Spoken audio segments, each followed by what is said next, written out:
Good morning. Good morning.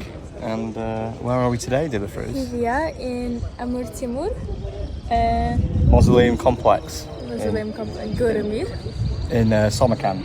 In Samarkand. So yesterday we did Registan Square, didn't we? We kind of did that one to, its full extent. We did it in the day, walked around, explored. We did it in the evening, didn't we? Saw the dancing, saw the lighting show. So today we're going to focus on the other parts, aren't we? Of Samarkand that I think are worth visiting. So yeah, we're in Amir Temur Mausoleum. So who is Amir Temur? He was the greatest conqueror of Uzbekistan. He's one of the world's greatest ever conquerors. I mean, this guy in the 1300s, he conquered modern day Uzbekistan from Samarkand, basically. Yeah. Turkmenistan, parts of Iraq, parts of Iran, parts of Eastern Europe, Russia, parts of India. The guy was insatiable for land. He was, like Genghis Khan, Alexander the Great. So this is his mausoleum. This is cool to see, isn't it? So I do have a fun story about Amir Temur, which I will save for later on in the video when we get a bit closer in. So I'll get some exterior shots.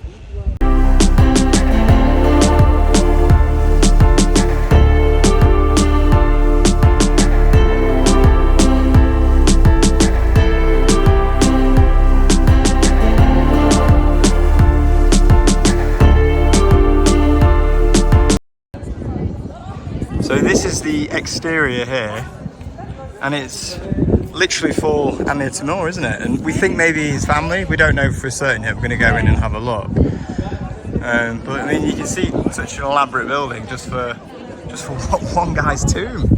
Incredible, really. And the other interesting thing as well is our hotel was literally a 2-3 minute walk in that direction. Yeah, perfect, really good hotel location. Yeah. But we had some ticket drama, didn't we, on the way in? I know. So with your mum and your sister and you, so you've obviously gone for the local price. You tried to get me in on that. Yeah. When we tried to come through this gateway here, They were like, they couldn't believe. They were like, he's not from Uzbekistan. He needs to pay the difference. which I don't mind paying, but it was just the attitude was they were quite rude, weren't they? They were like, not good to lie. Not good to lie. You get caught, sort of thing. And I'm just like. But I suppose I'm here with local people. But yeah, we paid. So you said we've got to go in, haven't we? When we have a look inside. I don't know if we can film inside, but if we can, I will. Probably think we can. Just because it's a person resting. Even though he's a bit of a controversial figure in history, he's seen as quite a lot of these people are now, aren't they? Even though they're great men, they have this. Now with modern sensitivities, we have this kind of sticky view, don't we? Like we have only positive views. So Uzbekistan, we really biased. Even back to school, they wouldn't tell oh, he was bad or he did bad things. Yeah. It was more like, oh, he did so many good things. You don't really see the other side of the story. Which is quite bad because here people they don't really have this different opinions. They have just one opinion on certain things.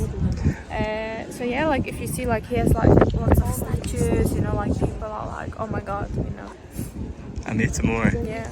But I think it's great to celebrate people from history, and obviously if he existed today and he did what he did today, he'd be rightly considered wrong. But at this period of time, it was the time of empires. Oh yeah. And you had many different empires all over the world, and it was just a natural way of life at the time. Look at what he said. I know. So, Dealer's sister's getting the spec scarf. I'm just gonna have a closer look in here. See what it's like. I mean, look at that ceiling. Absolutely beautiful. Some beautiful shots here in Uzbekistan you can capture.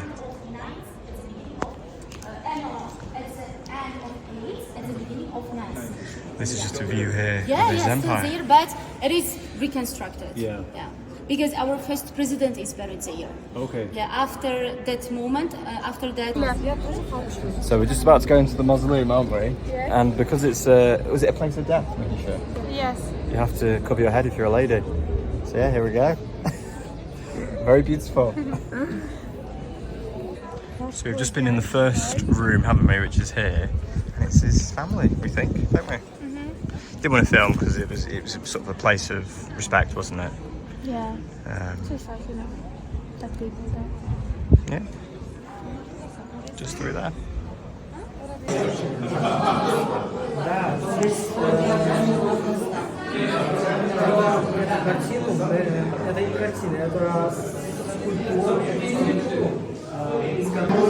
So this is another view, isn't it, of his empire, and you can see modern day Uzbekistan here.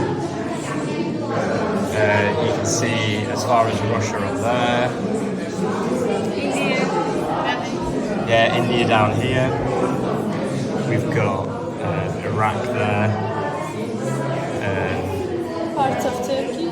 Parts of Turkey, yeah, I believe so.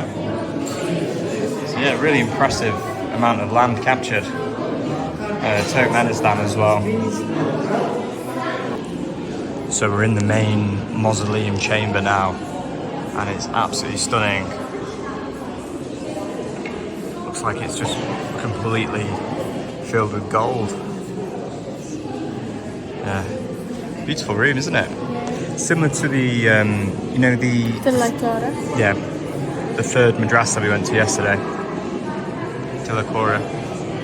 All gold. Solid gold. No, Amir Temur is number one. It's this. Sorry, look at the map. It's number one. It's this dark one here. This black one. Is this one there? It's not that one. If you look, yeah.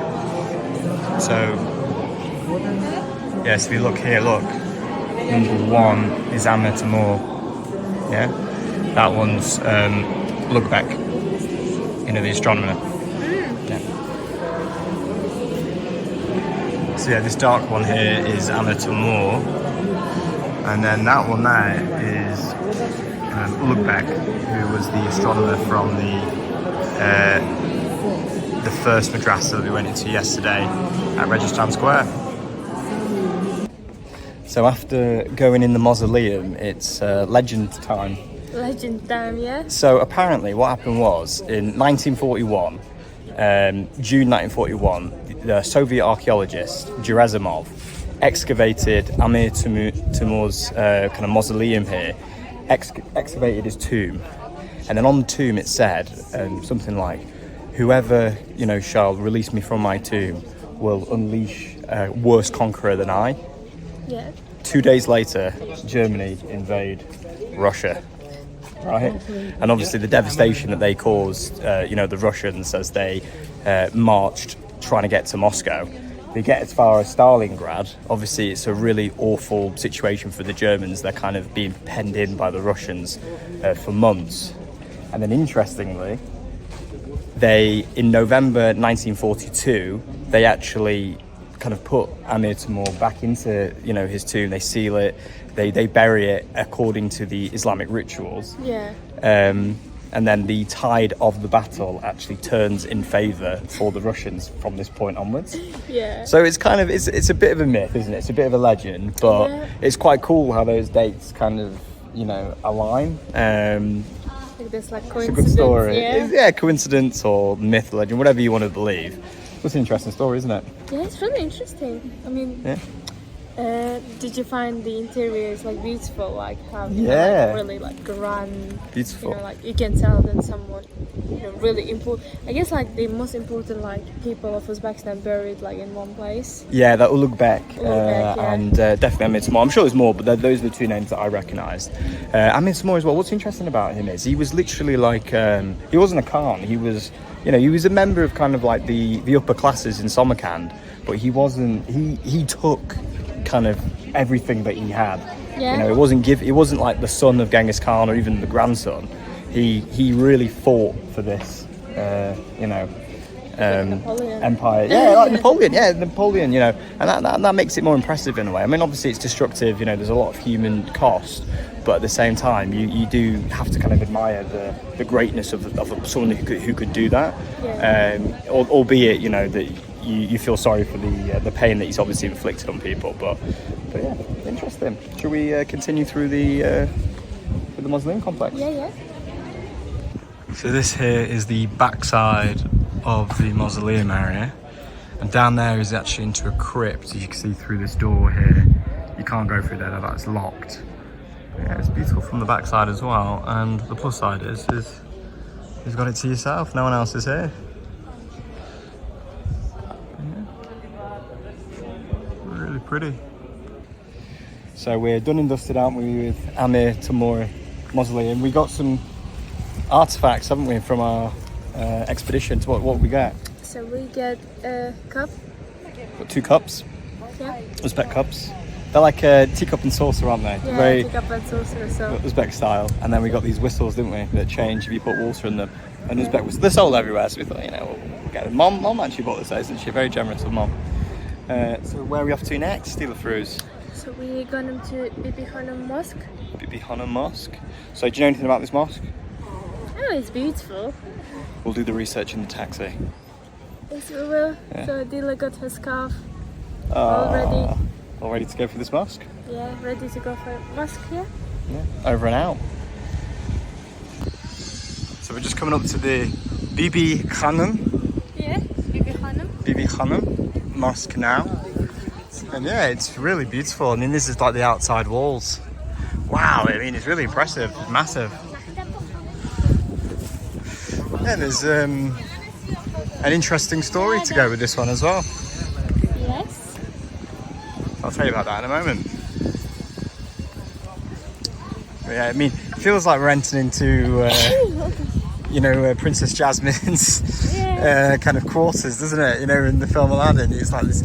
Wow, I mean, have you seen this before, Dila? Yeah, I've seen it. No, like I never noticed that it's that grand and big. It's massive. I mean, just look at it.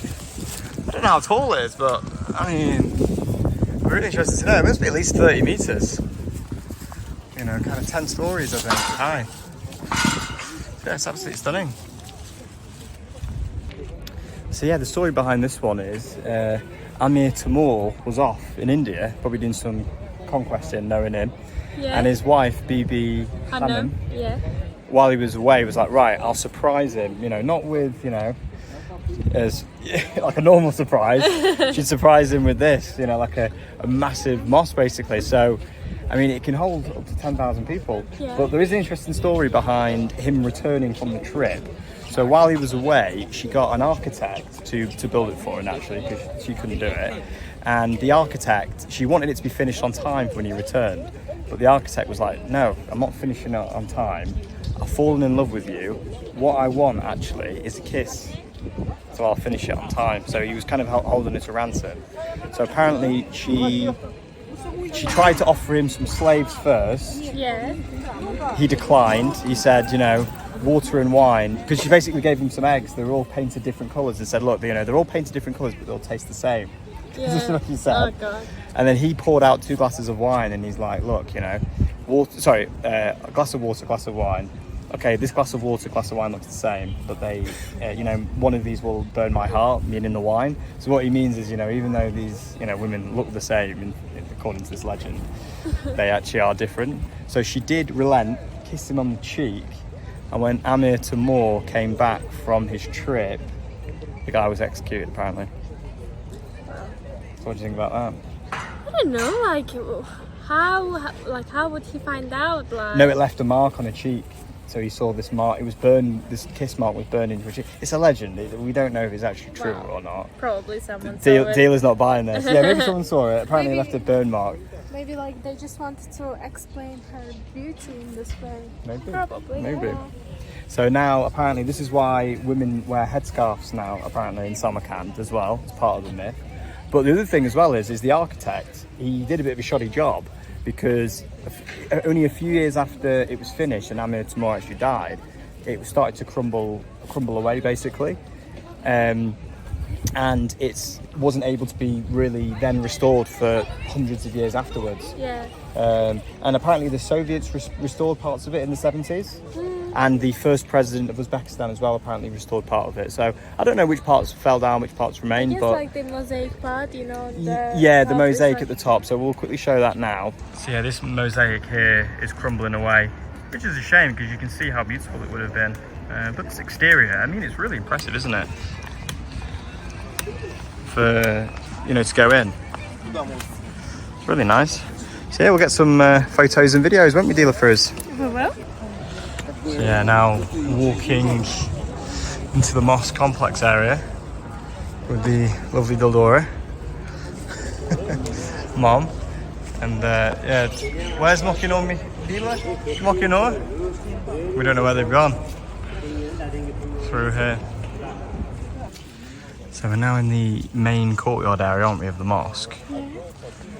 And yeah, it's really beautiful. So is there typically gardens in a mosque like this? Like in a courtyard area? I'm not sure. Well, normally like mosques, you should, if it's like prayer mosque, you shouldn't be paying because you come to pray. But I assume here is more like a sort of museum rather than like, I don't know.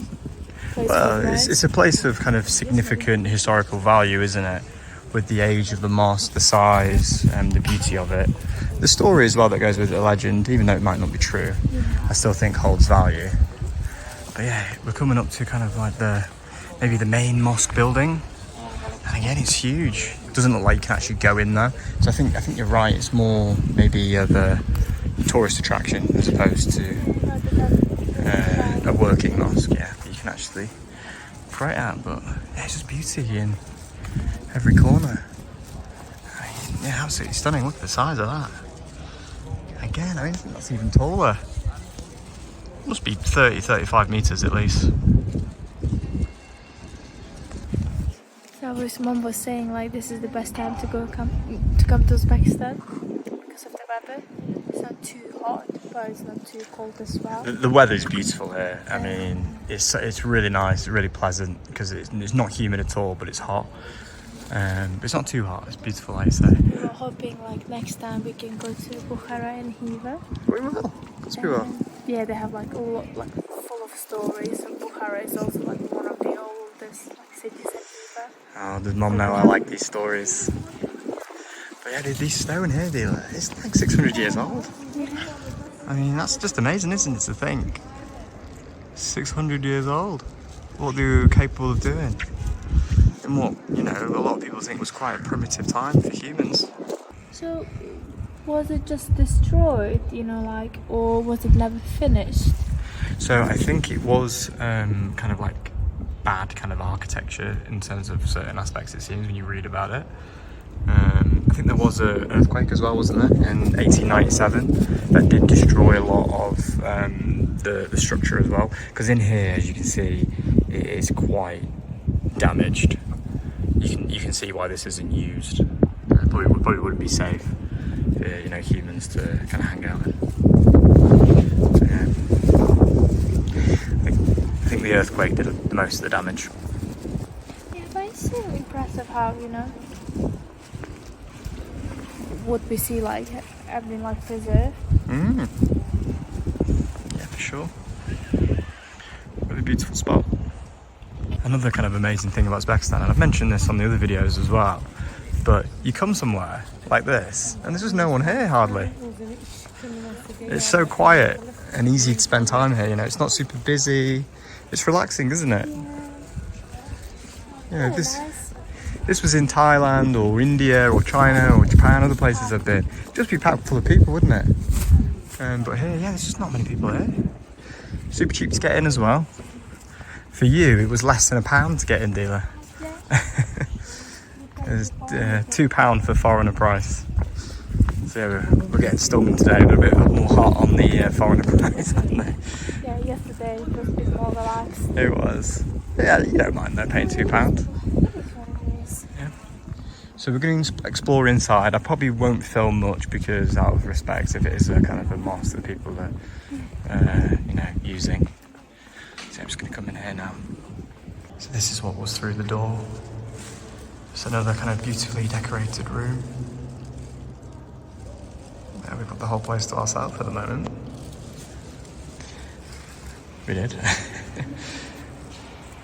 And yeah, just a little bit of information about the mosque. Has been really destroyed. Yeah, you can see the actual extent of the destruction. That looks to me maybe like early 20th century. So maybe after the earthquake.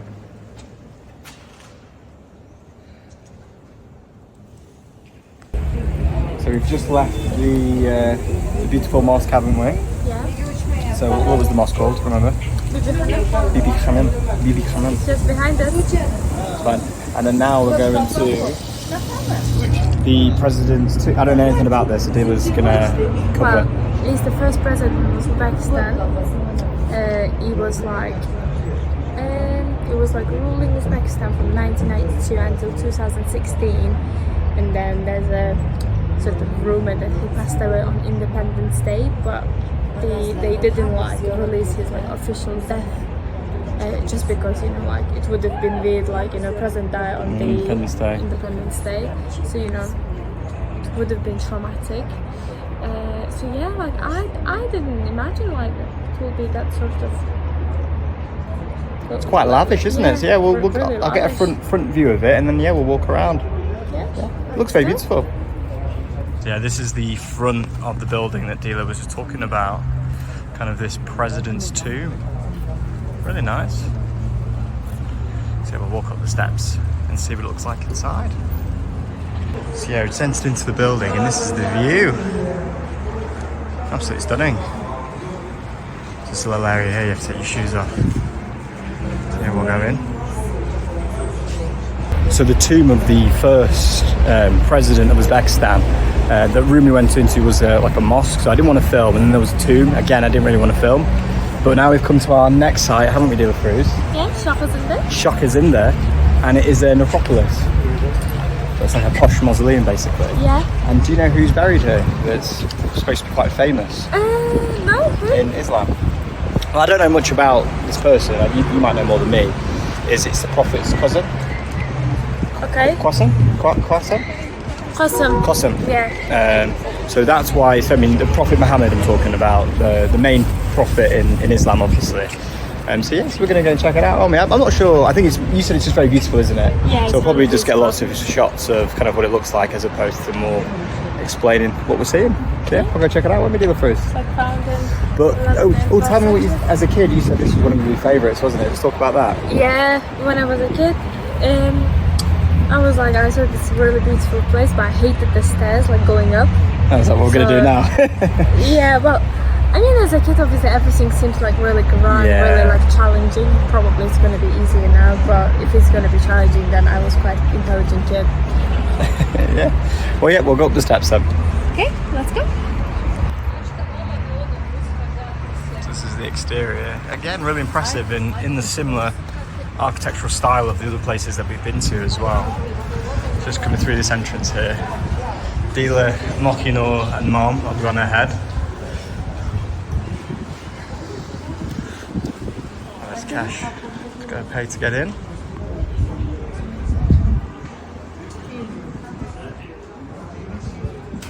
So yeah, those are the steps in the distance that Dila was speaking about.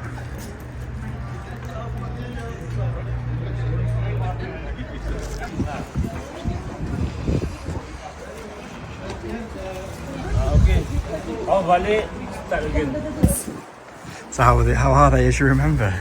Well, still slightly hard, but not as hard as I imagined. Yeah, I don't want to film too much because it's like a place of rest, right?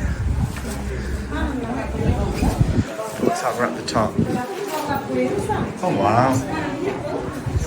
Stunning blue colour.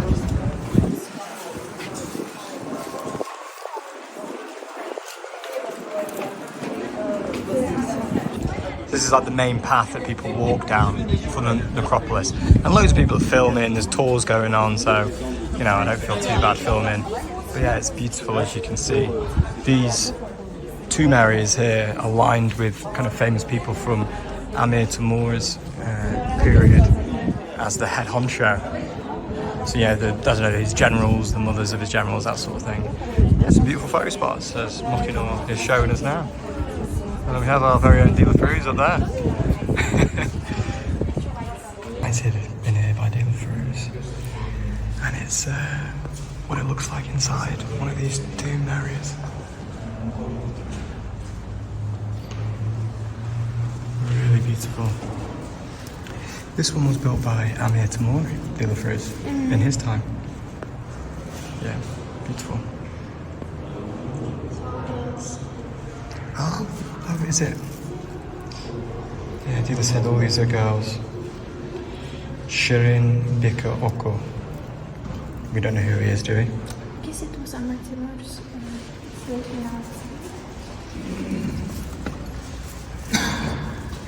Yeah, well,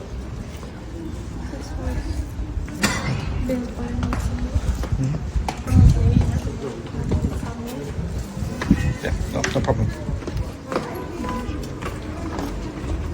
So yeah, how lucky to be part of Amir Temur's family.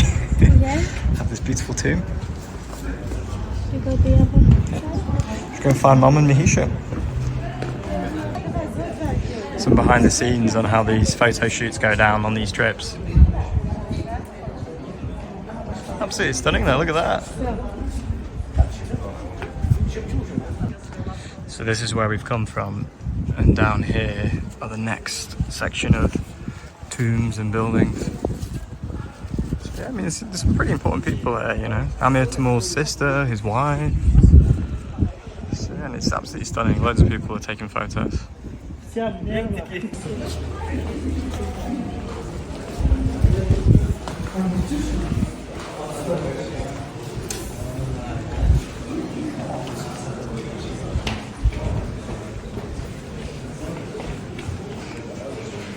So past here, you can't take photos. Just want to show on video, look beautiful. Doesn't it, deal for us? You know who you reminded me of today? Padme from Phantom Menace. Very beautiful in your headdress.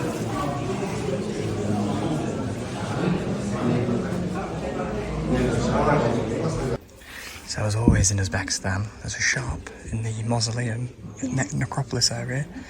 I'm going to buy myself a new t-shirt. Which dealer you thought was the best one, didn't you? There wasn't much on offer. What are you looking at here, dealer Frizz? It's like looking at Uzbek sort of dresses. You do see quite a lot of people wearing these. They're quite nice. Yeah. But it's like a really like sort of authentic material. They're quite like nice, you know, vintage. Yeah, it feels lovely. You can buy an Uzbek hat. Look at this. Krasiva. Trioli. Makino. So yeah, it's actually a really beautiful shop.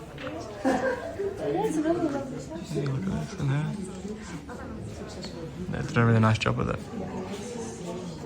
In Uzbekistan, you know, they sell beautiful things, but you see a lot of the same stuff, don't you? In different places. But the merchandise is really nice. The merch. You see like the grape has like a, I don't know, pomegranate has like a, it's like for candles. A place in the Uzbek heart, and these old men are popular, aren't they? Yeah. So it's just getting showing up a bit bad on camera there. But yeah. We have one of these at home, don't we? Yeah, but What are you going to say about fruit? a pomegranate is like, you know, you saw like quite souvenirs with pomegranate. These are like for candles. Put your tea light in that. Yeah, they look quite Christmassy, you know. This is red. Yeah, in Uzbekistan they're very proud of their fruit, and to be fair, it does taste really good. Really good. So yeah, pay time. Yeah, pay time. So, got the shirt on. I've been persuaded to wear it. Look at this. Oh. So what did you guys think of Shah-i-Zinda? You've been before? Oh, I love it. I haven't been. Have you never been? No. Well, I think I've been here when I was a child, but Yeah. I remember for me it's the like this is favorite after Uzbekistan. I'd agree with that. Yeah, it's really beautiful. It's really like, you like go wow, some of the beautiful things here. It's like every tomb area it's unique, isn't it? It's got its own kind of individual design, and they're all really beautiful. Yeah, you get some good shots. So what do you think about Shah-i-Zinda? I really liked it. Yeah, we didn't see Muhammad's cousin's tomb though. We didn't see that there, but there's plenty of famous people there, isn't there? do you really think it was beautiful? Well, that's what it said online. I don't know. Yeah, I'm not sure. But anyway, we've got potentially one more sightseeing location, haven't we? Which is the Observatory. Yeah. But we have a bulge in the tyre of the car, don't we? We don't get fixed. So we're going to go to the mechanics Yeah. and see what they can do. So yeah, taxi will be here soon to take us. Then we'll do the observatory the last. Yeah, and then it'll be good day. Yeah. Alrighty then. Last stop on the Samarkand tour. So the car was not in a bad position as we thought it was. We took it to the garage. The men put some air in the tyres. and that was good to go, wasn't it? Yeah, yeah. I mean, there was a massive bulge in the tyre. I mean, is it still there? I mean, maybe I'll show it later if it is. But it's been resolved. We got some food, didn't we? Some evos. Yeah. Uzbekistan's favourite fast food. And then now we're going to where? The Ulugh Beg's Observatory. Ulugh Beg's Observatory, which is it like an astronomy kind of location? Is Yeah, it? well, like, you can like see the stars or something like this. Yeah. I don't think we're going to see many stars for now. No. So yeah, we're going to get over there. Yeah, check it out. The dealer said it's not the kind of place you spend too long at. I'm expecting a beautiful building. Is it down here, is it? No, I guess like Mom and Mahisha got distracted. Alright, okay. We will check in a moment when we get a bit closer. So I'm going to go up these steps to get there. Is that the man himself? Ulugh Beg. This is the man himself. The man himself. So we've seen his tomb, haven't we? We visited his madrasa Yeah, yeah. in Registان Square. This is the man himself, Ulugh Beg. Oh, that's nice. And in the background you can see the moon just behind him. It's quite fitting, isn't it, where we are? We're at the observatory.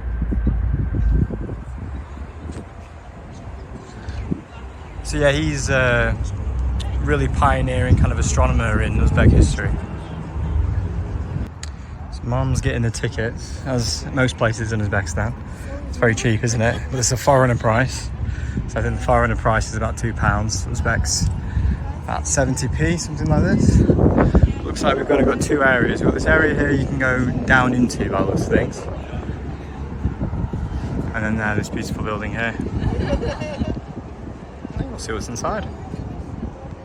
So we're going down. Is this into the observatory by the looks of things? So there is an app here in Uzbekistan you can use for tourist sites, but we can't seem to get it to work when we've tried. Called the Nazar. Oh wow.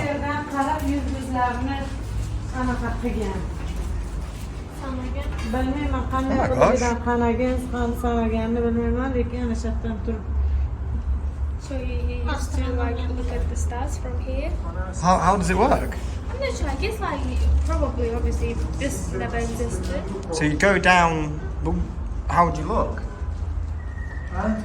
From this window, I guess. Yeah, we're gonna have to work this one out, I think, aren't we? That's why he asked, do you need a guide? That's why we have ChatGPT, we're going to find out. So the arc used for the astronomy, I've just looked it up, is actually below ground. So we can't actually see all of it here. I mean, I'm assuming it's just part of it. Helped him to get up to the sky. So there is a museum section as well. But it seems a little bit more specific about Amir Temur's life and Ulugh Beg's life as opposed to the astronomy itself. But I did find out something about the astronomy. So apparently the major achievement of that observatory, yeah, that we just saw is they created a star map of like 1,000 stars. So that's like a major achievement for Ulugh Beg. And also they were able to accurately calculate a year as well, which is pretty good at the time, considering. At the time, yeah. They were like a minute out, so it was like, I don't know, 365 days, 5 hours and however minutes, but they were like a minute out. So there's some big achievements, considering. Yeah. Okay, so this is kind of like a visual representation of how it would work. You can see here the sun actually shining onto the observatory itself, onto the quadrant. And then in here as well, you can also see. So this bit on the top was one of the biggest in the world at the time, and that's why it's kind of historically, scientifically significant. So yeah, as a model, this is a model of the observatory. So we've seen the kind of the bottom bit before. Interesting.